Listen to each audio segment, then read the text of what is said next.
Boa noite, meus amados irmãos. Que a graça e a paz do nosso Senhor esteja com cada um de nós. Amém? Mais uma vez um privilégio estarmos mais uma vez juntos, não é?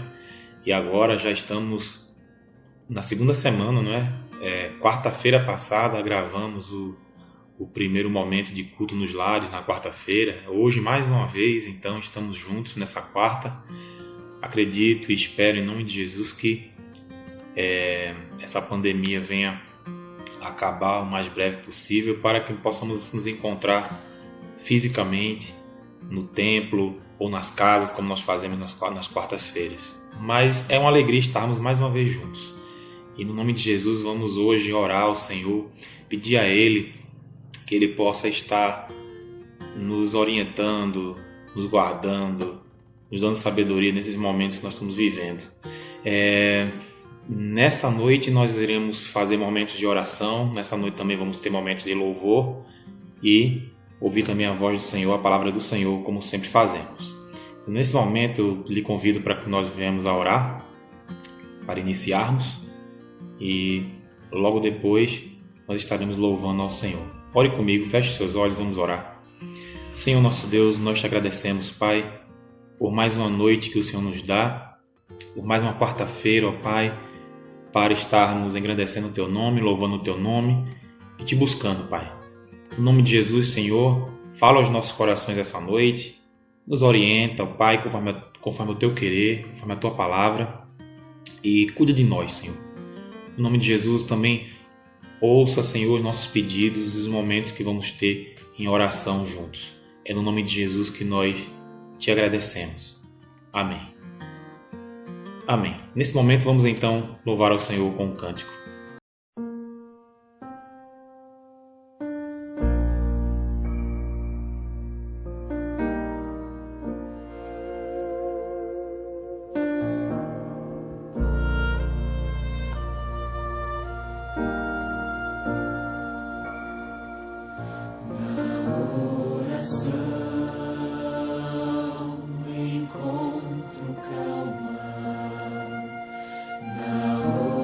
Sun.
em seu perdão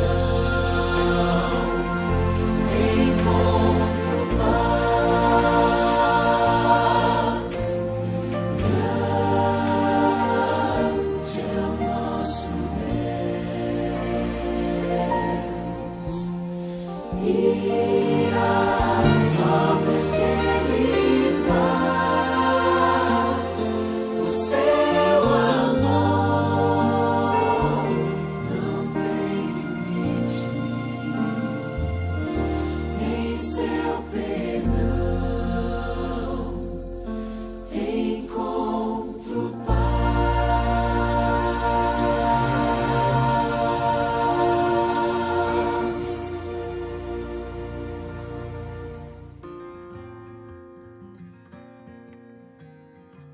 Amém.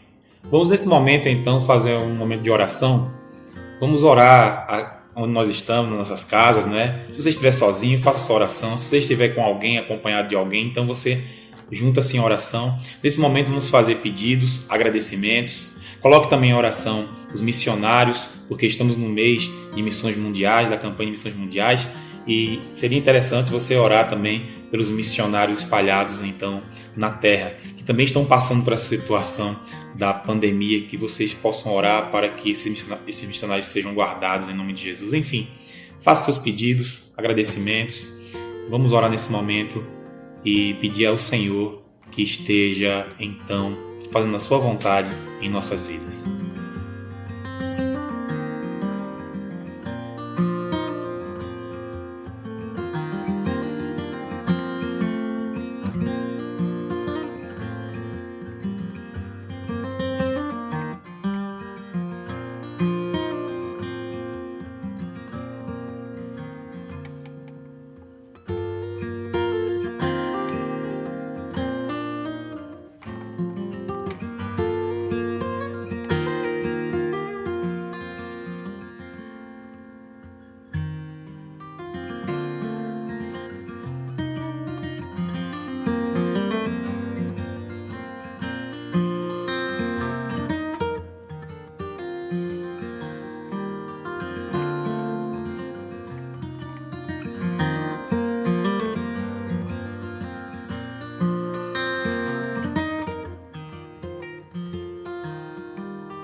Amém. Que maravilha estarmos orando juntos com nossos irmãos, ou se você estiver sozinho, mas que maravilha falar com Deus e pedir ao Senhor que tenha misericórdia das nossas vidas. E nesse momento eu quero convidar você para estarmos mais uma vez expondo a palavra do Senhor. E só para deixar aqui claro para outras pessoas que não fazem parte da Segunda Igreja Batista em Lucas do Rio Verde, a Vida Plena, dizer que nós temos então alguns encontros, como na quarta-feira hoje, que estamos expondo o livro de Filipenses, por ser o mês de missões mundiais, nós estamos então expondo a carta aos Filipenses. Também dizer a você que nós temos o culto da Escola Bíblica Dominical, que estamos falando sobre discipulado, onde estamos vendo a questão do discipulado, tem sido interessante também. E à noite no domingo à noite, expondo o livro de Gênesis. Portanto, os textos expostos são textos que com certeza já estaríamos trabalhando eles. Estaríamos trabalhando no templo presencialmente. Estamos agora expondo com os irmãos da igreja e com outros irmãos que estão nos acompanhando agora pelo YouTube. Que Deus abençoe a sua vida. Abra sua Bíblia então na carta aos Filipenses, no capítulo 3, versículo de 2 a 11. Carta de Paulo aos Filipenses, capítulo 3, versículo de 2 a 11. Vamos ler a palavra do Senhor e vamos conversar a respeito desse texto. Diz assim a palavra do Senhor. Filipenses 3, 2 até o 11. Acautelai-vos dos cães, acautelai-vos dos maus obreiros, acautelai-vos da falsa circuncisão, porque nós é que somos a circuncisão, nós que adoramos a Deus no Espírito e nos gloriamos em Cristo Jesus, e não confiamos na carne. Bem que eu poderia confiar também na carne. Se qualquer outro pensa que pode confiar na carne, eu ainda mais. Circuncidado ao 8º dia, da linhagem de Israel, da tribo de Benjamim, hebreu de hebreus, quanto à lei fariseu, quanto ao zelo perseguidor da igreja, quanto à justiça que há na lei irrepreensível, mas o que para mim era lucro, isto considerei perda por causa de Cristo. Sim, deveras considero tudo como perda, por causa da sublimidade do conhecimento de Cristo Jesus, meu Senhor, por amor do qual perdi todas as coisas e as considero como refúgio para ganhar a Cristo, e ser achado nele, não tendo justiça própria que procede de lei, senão a que é mediante a fé em Cristo, a justiça que procede de Deus baseada na fé, para o conhecer e o poder de sua ressurreição e a comunhão dos seus sofrimentos, conformando-me com ele na sua morte, para de algum modo alcançar a ressurreição dentre os mortos. Que Deus aplique sua palavra em nossas vidas. Queridos, nessa noite eu quero falar com vocês a respeito dos falsos mestres e do verdadeiro povo de Deus. É um assunto polêmico, mas como já tinha dito, nós fazemos exposição das Sagradas Escrituras e, na verdade, a Bíblia ela vai relatar sobre esse assunto. A igreja de Filipe, não só de Filipe, como outras igrejas também da Ásia Menor, da Europa, naquele tempo de Paulo, quanto da plantação dessas igrejas, sempre viviam questões como essa, de falsos profetas, de falsos mestres, de doutrinas heréticas, aonde essas heresias tentaram penetrar na igreja. Portanto, muitas cartas de Paulo falam sobre isso, defendem a santa doutrina. Cartas não só de Paulo, cartas também como as de Pedro, cartas também como a de João, o apóstolo João, quando por várias vezes fala do gnosticismo dentro da igreja. E nesse momento agora Paulo aborda uma situação dos falsos mestres. E essa situação se encontra na vida dos judaizantes. Quem eram os judaizantes? Os judaizantes eram homens e mulheres também, mas homens que se convertiam ao judaísmo e, na verdade, muitas vezes eram gentios que se convertiam ao judaísmo, eram prosélitos, às vezes também eram judeus já de descendência. Mas enfim, eram homens que praticavam ainda os costumes judaicos da religião judaica, as questões rituais do judaísmo, e que colocavam esse peso dos rituais para os crentes, os cristãos que se convertiam e que eram helênicos, que eram então gentios. Esses gentios que não eram judeus por religião, quando se convertiam, esses judaizantes então tentavam colocar um peso sobre eles, dizendo que para serem salvos 100%, teriam que então fazer alguns rituais judaicos para assim completarem sua salvação. Os judaizantes então pregavam sobre isso, e uma das coisas que mais chamava atenção nessa questão dos judaizantes era a questão de circuncisão.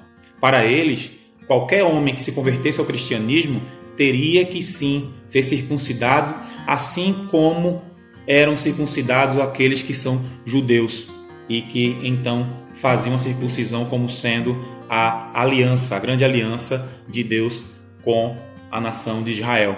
Os judaizantes então colocavam esses ritos judaicos achando que Cristo não era suficiente para a salvação e que para qualquer homem era necessário ainda completar, e a completude disso seria então fazer os rituais judaicos, e o mais essencial seria ser circuncidado.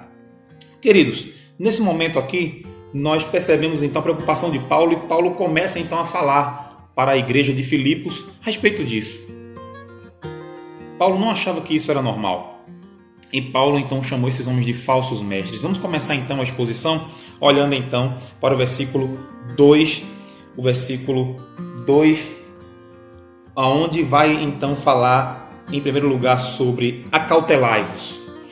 Cuidado com os cães, cuidado com os falsos obreiros ou os maus obreiros, cuidado com a falsa circuncisão. O que Paulo queria dizer então, cuidado com os cães? Em primeiro lugar, sabermos o que significava ser um cão. Isso era uma ironia dos judeus em relação aos gentios. Os gentios eram considerados como cães. Não só os gentios, como também samaritanos, que na verdade eram judeus em épocas passadas, que então um povo israelita que se misturou com povos de outras nações. E qualquer gentio era chamado de cão. Cão porque os cães naquela época não são como nós vemos hoje, né? Não são animais, no caso, que são criados nas casas conosco. Existe uma história muito grande sobre isso e nós não vamos ter tempo aqui para falar sobre isso. Mas desde o Egito os cães já eram domesticados. Os próprios egípcios tinham muito isso. Mas a partir do momento que o povo de Deus sai do Egito e é libertado, eles não têm mais essa prática de criarem cães. Na verdade, cães em cidades como Jerusalém eram proibidos entrarem. Existiam cães semi-selvagens que viviam errantes naquele tempo da Idade Antiga. Portanto, quando se fala cães, está falando de cães semi-selvagens que viviam em alcateias e que comiam carniça e viviam então atormentando vizinhanças, atormentando aldeias. E muitos enxotavam esses animais com pedradas, então usando de algum artifício de armas para poder, porque eram animais que não eram domesticados propriamente dito. É claro que nós sabemos que os israelitas eles criavam ovelhas e existiam sim cães bem adaptados à questão de pastorear ovelhas. Tanto é que até hoje, depois de tantos milhares de anos, existe o cão de Canaã. O cão de Canaã é uma raça que até hoje existe, é uma raça israelita, criada pelos israelitas para estarem pastoreando. Mas o cão de Canaã praticamente não late.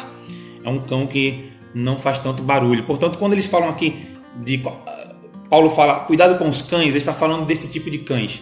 Esses cães que não eram bem vistos pela sociedade semita, naquele momento da Idade Antiga, onde traziam alvoroço, onde chegavam em algum lugar e trazia transtorno. Então Paulo chama-os de cães e fazendo uma ironia, porque na verdade esses judaizantes chamavam de cães quem era gentio. Então Paulo diz assim, acautelai-vos desses cães, chamando esses judaizantes de cães, esses que atormentam, esses que fazem bagunça. Depois ele vai dizer assim, também cuidado com maus obreiros. O que seria o mau obreiro? O mau obreiro é aquele que fazia a tarefa ou fazia as coisas, entre aspas, de Deus, mas sem o Espírito de Deus. Sem nenhum tipo de verdade em Deus naquilo que fazia. E também vai dizer cuidado com a falsa circuncisão, porque para o judaizante a circuncisão teria que ser aquele corte do prepúcio do homem. E na verdade Paulo está dizendo aqui claramente que falsa circuncisão é um corte qualquer, porque a circuncisão era uma aliança que veio desde Abraão ali em Isaac. E na verdade todos fizeram, não só o filho de Abraão, mas todos, até os empregados, escravos de Abraão fizeram a circuncisão como aquilo que Deus pediu para ser então uma marca do povo. Mas agora esses homens faziam a circuncisão como sendo apenas um ritual e não circuncidavam o próprio coração, ou seja, aquilo não valia de muita coisa, aquilo era tão religioso que era só o corte, mas isso não entrava na sua alma para que isso pudesse ser realmente válido. Então Paulo chamou de falsa circuncisão. E continuamos então no versículo 3, quando Paulo vai dizer aqui: porque nós é que somos circuncisão, nós é que adoramos a Deus no Espírito e nos gloriamos em Cristo Jesus e não confiamos na carne. E nesse momento Paulo vai fazer o contraste do que ele falou no 2. Quando Paulo fala sobre isso agora, Paulo está fazendo o contraste com o versículo 2. Então o versículo 3 vai apontar: nós somos circuncisão. Ele está fazendo um contraste com a circuncisão falsa, não é? Cuidado com a falsa circuncisão. Então ele está dizendo agora: nós somos circuncisão, ou seja, os filipenses. A igreja de Filipos era uma igreja da Europa e praticamente era formada de gentios convertidos ao cristianismo. E aí Paulo vai dizer: vocês são circuncisão verdadeira. Porque na verdade a circuncisão não é para ser apenas um corte do prepúcio do homem, mas na verdade a circuncisão tem que ser do coração. Nós somos circuncisão verdadeira porque em Cristo Jesus, quando se aceita Jesus Cristo, a circuncisão é feita no coração, porque há sim um corte do pecado em nossas vidas e deixamos de ser escravos do pecado. E é isso que Paulo faz no contraste. Então nós somos circuncisão verdadeira. Depois Paulo vai dizer assim: adoramos no Espírito, nós que adoramos a Deus no Espírito.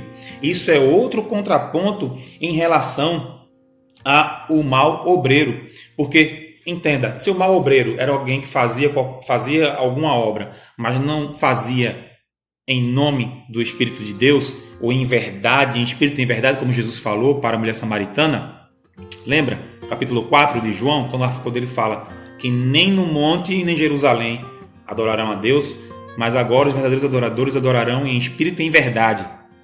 Portanto, é essa verdade que Paulo está dizendo, é adorar no Espírito. Adoramos no Espírito. E aí Paulo está dizendo: olha, não é como os falsos obreiros, os maus obreiros, mas adoramos em espírito, adoramos a Deus no Espírito Santo. E aí o outro contraste vai ser: nos gloriamos em Cristo e não na carne. E é o último contraste agora com os cães. Lembra? Acautelai-vos dos cães, ou seja, os cães que trazem alvoroço. Na verdade, os cães é aqueles que vivem pela natureza da carne, trazem confusão. Eu creio que você deve estar vendo isso muito por aí, não é? Até quando eu estava revendo a preparação dessa mensagem para ser gravado, né? E eu estava vendo assim, olha, é engraçado porque é um assunto que está agora na mídia. É tanta confusão e tanta briga, tanto alvoroço. Não estou aqui dizendo quem é cão, quem não é cão. Eu estou dizendo que Paulo vai contrastar e dizer aqui: nós gloriamos em Cristo. Nós nos gloriamos em Cristo e não na carne. Diferente dos que são cães. Diferente daqueles que provocam alvoroço, que fazem tudo pela carne, que tem raiva, que falam com raiva e falam mal do outro, e depois o outro grava outro vídeo e fala mal do outro, e o outro vai assim. Amados, isso não é de cristão. Isso não vem de Cristo. Por mais que venhamos a defender a sã doutrina, mesmo defendendo a sã doutrina, defenderemos a sã doutrina sem sermos cães.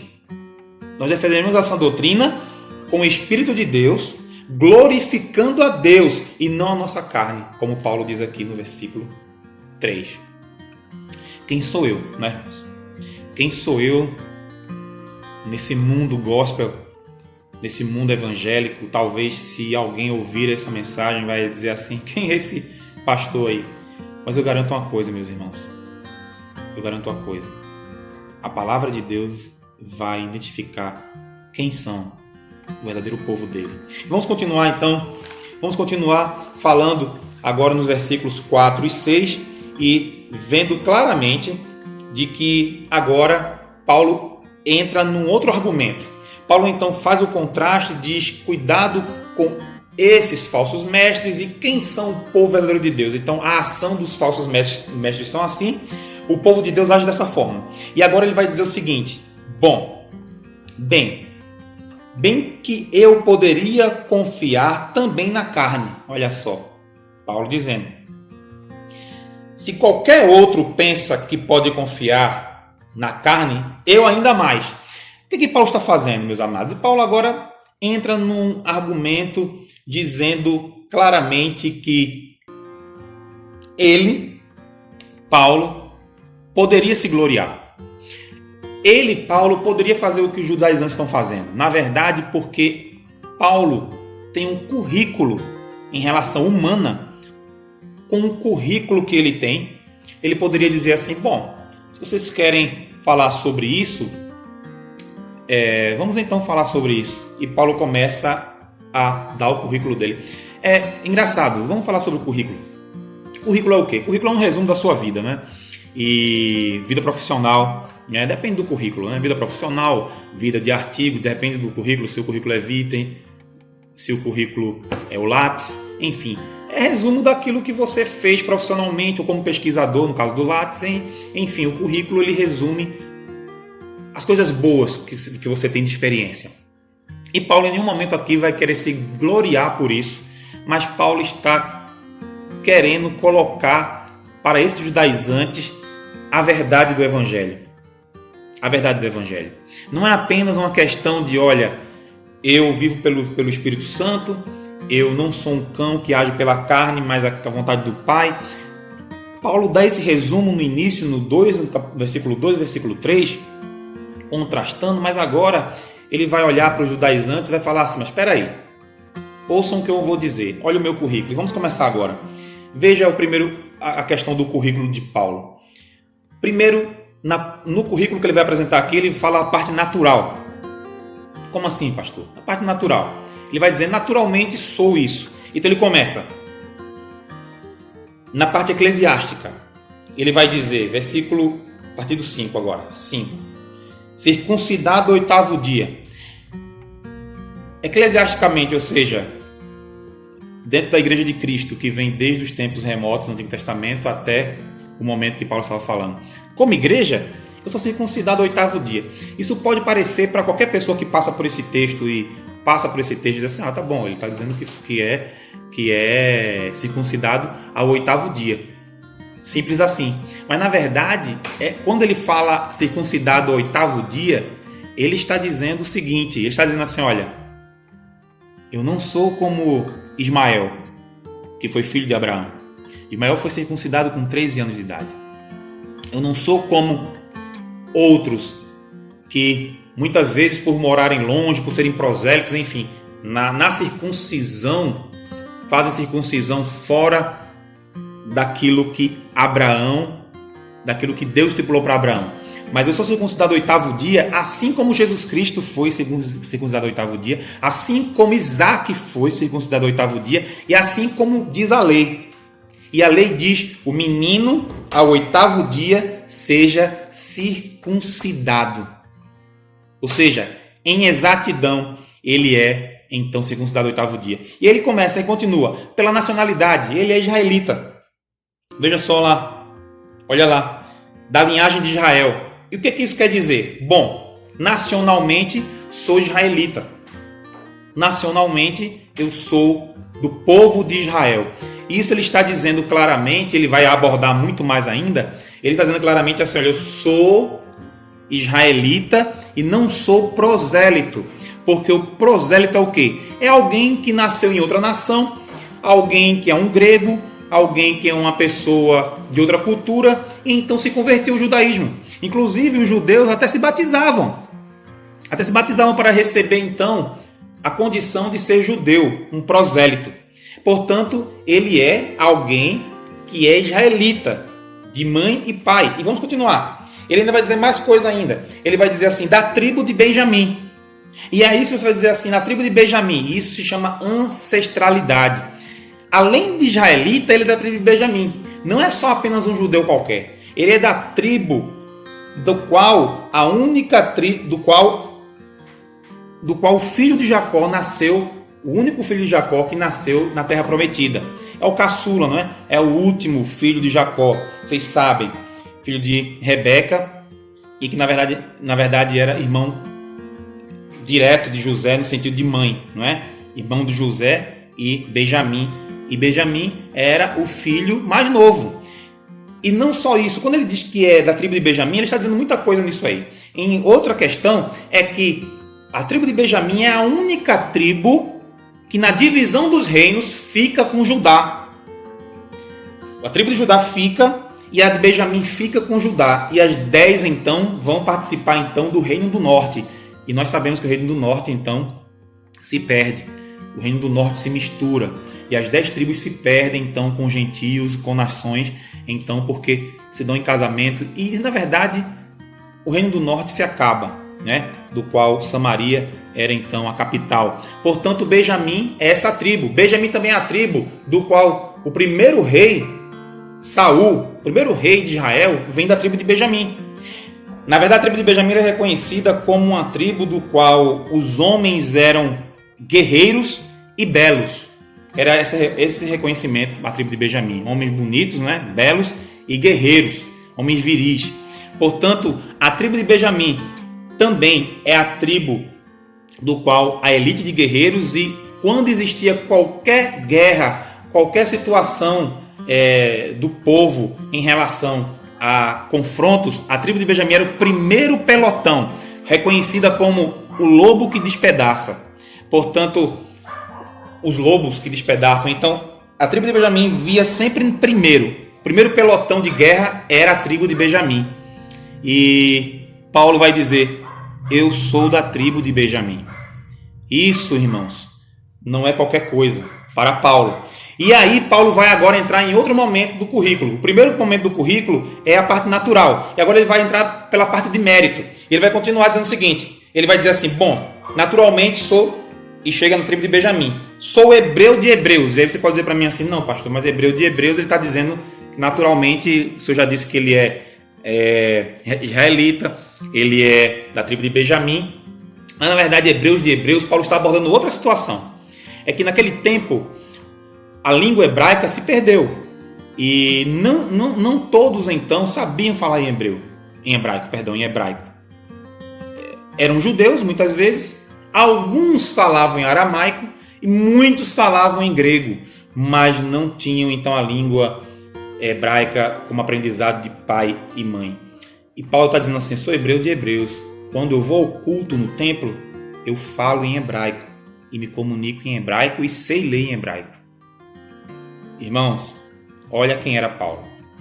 Além de ser romano por nascença, saber o grego, com certeza, além de ter toda a filosofia helenista de aprendizado, mas Paulo era hebreu de hebreus.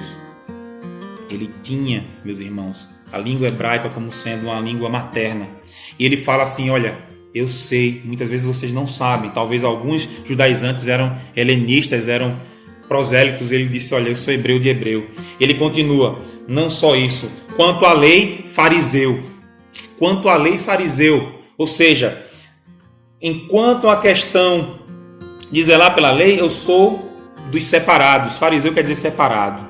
Portanto, eu sou dos separados. Existe uma história por trás dos fariseus, né? Muitas das vezes nós levamos fariseus como uma coisa pejorativa, ruim. Mas na verdade foram os fariseus que trouxeram mais uma vez o zelo pela lei do Senhor depois do período interbíblico. Então, na verdade, Paulo fala, sou fariseu. E quando ele diz isso, em Atos 23:6, se você quiser abrir depois, Atos 23:6, ele vai falar que é fariseu e filho de fariseu. Portanto, ele é zeloso da palavra, da lei, ele é separado, como diz a própria palavra fariseu. E ele diz assim, quanto ao zelo, perseguidor da igreja. O outro detalhe é que, além de fariseu, dentro do farisaísmo, ele era então de uma ala radical dos fariseus. Ele era de uma ala ultra fundamentalista. Então, ele persegue a igreja por isso, por zelo radical daquilo que cria. Em Atos 26:5 vai dizer claramente isso. Ele vai dizer que é realmente de uma ala radical do farisaísmo. E então ele vai terminar aqui no seu currículo dizendo: quanto à justiça que há na lei, irrepreensível. Quando ele fala aqui quanto à justiça irrepreensível, ele não está dizendo que ele é sem pecado, ele está dizendo assim: quanto ao ritual da lei, eu cumpri tudo. Eu cumpria tudo. Todas as festas, todos os rituais, todos os votos, eu sempre fiz tudo irrepreensível. Queridos, quando Paulo dá todo esse currículo, como nós estamos agora aqui, demorando um pouco de tempo, né, para ver um currículo desse, quando a gente percebe isso, nós percebemos uma coisa: este homem que tem um currículo dessa forma, vai agora, a partir do versículo 7, vai dar um tapa, só que sem mão, na cara desses falsos mestres. Vai dizer assim: mas o que para mim era lucro, isto considerei perda por causa de Cristo. Sim, deveras considero tudo como perda, por causa da sublimidade do conhecimento de Cristo Jesus, meu Senhor, por amor do qual perdi todas as coisas e as considero como refúgio para ganhar a Cristo. Queridos, versículos 7 e 8, olhem só o que Paulo está dizendo. Quando ele apresenta tudo isso, ele diz assim: mas eu quero dizer uma coisa para vocês, falsos mestres. Eu troquei tudo isso por amor a Cristo. Perder o que temos de valor na vida por Jesus é lucro. Você pode até pensar, não é? Talvez algumas pessoas que estão me ouvindo aqui entendem muito melhor que eu de administração ou contabilidade. Você vai pensar o seguinte: o que é lucro? Lucro tem uma continha básica para fazer, né? Daquilo que você gasta, dos seus custos, e aí você então paga todos os custos, aí você tem um lucro. E aí Paulo está dizendo assim: bom, na perspectiva humana, lucro é assim. Na perspectiva minha, de servo de Cristo, é trocar tudo por Cristo. Esse é o lucro. Olhou meu currículo? Eu peguei tudo isso e troquei por amor a Cristo. E ele vai dizer uma palavra muito importante nisso tudo. Ele vai dizer assim: e tem mais uma coisa. Considero como refúgio. Em algumas traduções vai falar esterco. Dejeto. Considero como refúgio todas estas coisas. Por amor a Cristo eu perdi. E considero tudo isso como esterco. Eu não preciso aqui, nesse vídeo, explicar o que é esterco. Você sabe o que é dejeto, esterco. Você sabe, e percebe, é muito forte, porque Paulo ele quer ser forte. Ele quer dizer o seguinte: olha, tudo isso que eu tenho, dessa bagagem toda, me é religioso isso. Isso é religião. O que eu quero é ter uma vida com Cristo. Uma vida de submissão a Cristo. É claro que Jesus, o próprio Jesus, ele não pega tudo isso de Paulo e joga fora. Pelo contrário, ele vai usar isso de Paulo porque Paulo, ele prega para as nações, ele planta igrejas e o evangelho expande. E usa toda essa inteligência de Paulo e todo esse currículo, mas Paulo, ele entrega tudo para Cristo e tem isso como refúgio, como esterco. Porque para ele mais valoroso é estar em Cristo, por Cristo, submisso a Cristo. E aí, vamos chegando então ao final dessa reflexão, dessa exposição, vendo o seguinte, versículo 9 e 11, Paulo vai falar o porquê que ele considera tudo isso esterco e porquê que ele entrega tudo isso a Cristo. Porque ele tem um propósito de vida. Ele tem um propósito. E o propósito dele está no versículo de 9 até 11. E ser achado nele, não tendo justiça própria, que proceda de lei, senão o que é mediante a fé em Cristo. A justiça que procede de Deus, baseada na fé. Ele quer uma justiça, meus amados, uma justiça não por uma questão própria, não por causa do currículo dele, não porque ele sabe, entende a lei, a Torá, não porque ele sabe, tem conhecimento. Ele quer uma justiça que vem de Deus, pela graça. Como diz então a palavra, pela graça sois salvos. Isso não vem de vós, é dom de Deus. Ele quer essa justiça, ele quer esta graça. Ele não quer algo de meritocracia própria. Ele não quer bater no peito e dizer assim: eu, apóstolo, profeta, sou bom, porque eu sou bom, então o evangelho... Não, ele não quer isso. Ele quer dizer o seguinte: olha, peraí, eu quero entregar tudo isso porque eu quero justificação através de Deus. Ele me justifique, Ele diga que eu estou indo pelo caminho correto. Ele. E mais, versículo 10, ele vai trazer outra questão, que é a questão do conhecer. Versículo 10 ele fala conhecer.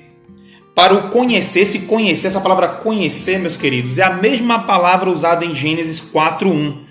E você vai até ficar espantado, mas Gênesis 4:1, pastor, não é aquela que fala assim: Adão conheceu a sua mulher?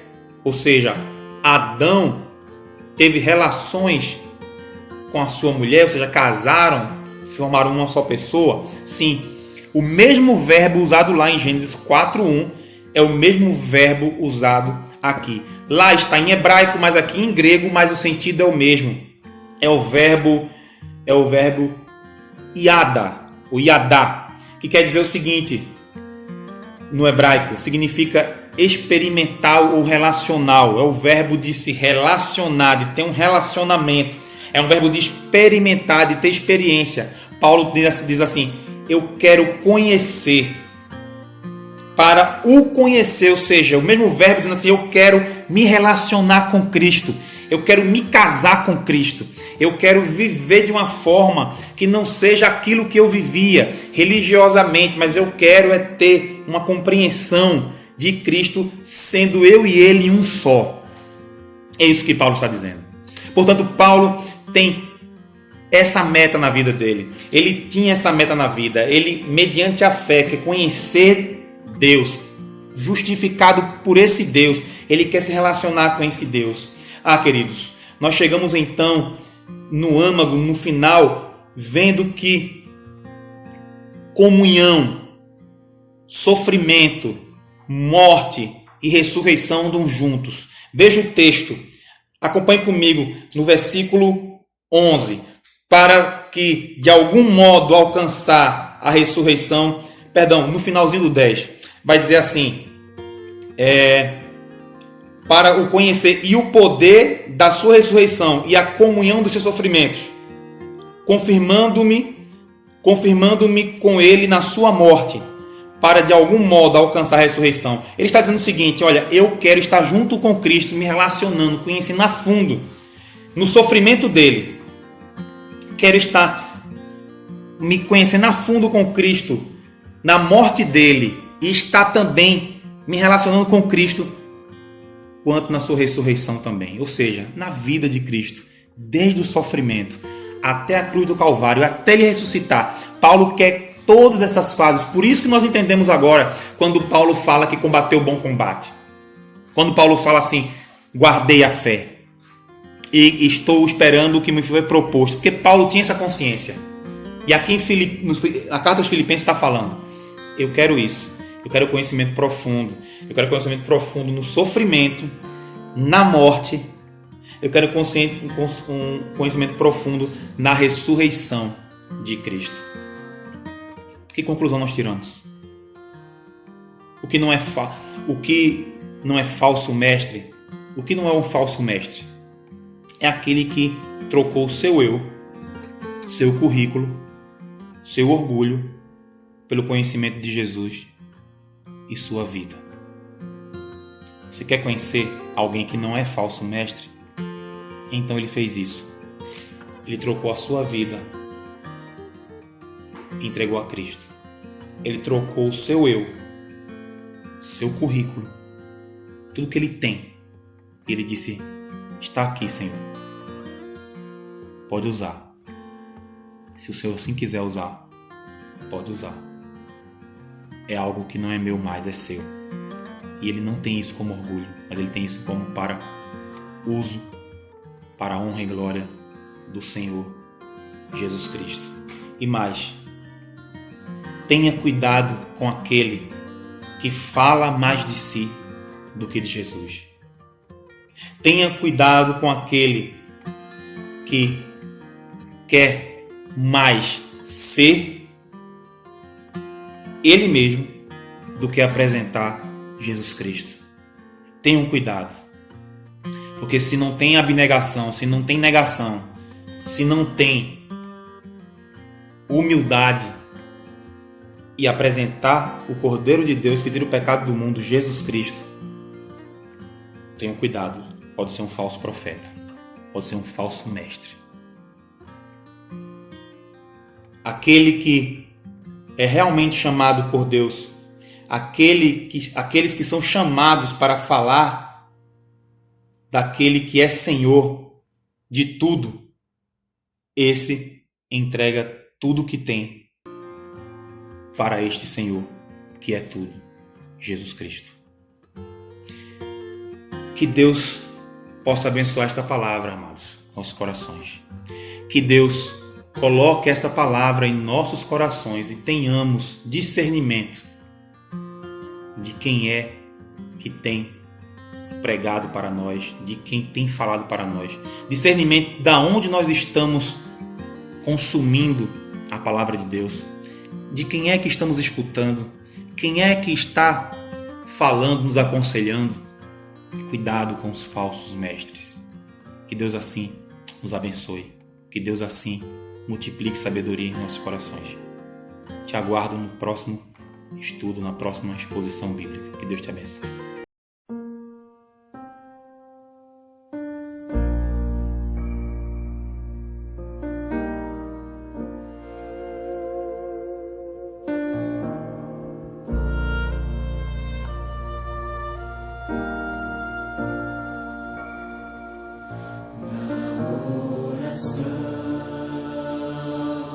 Encontro calma na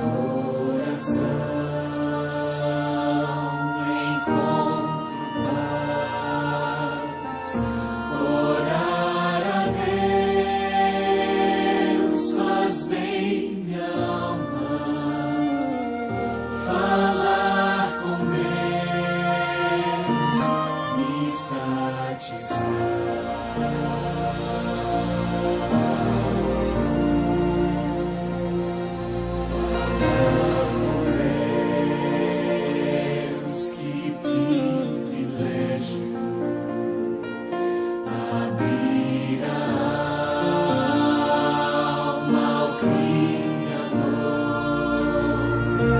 sentir teu céu.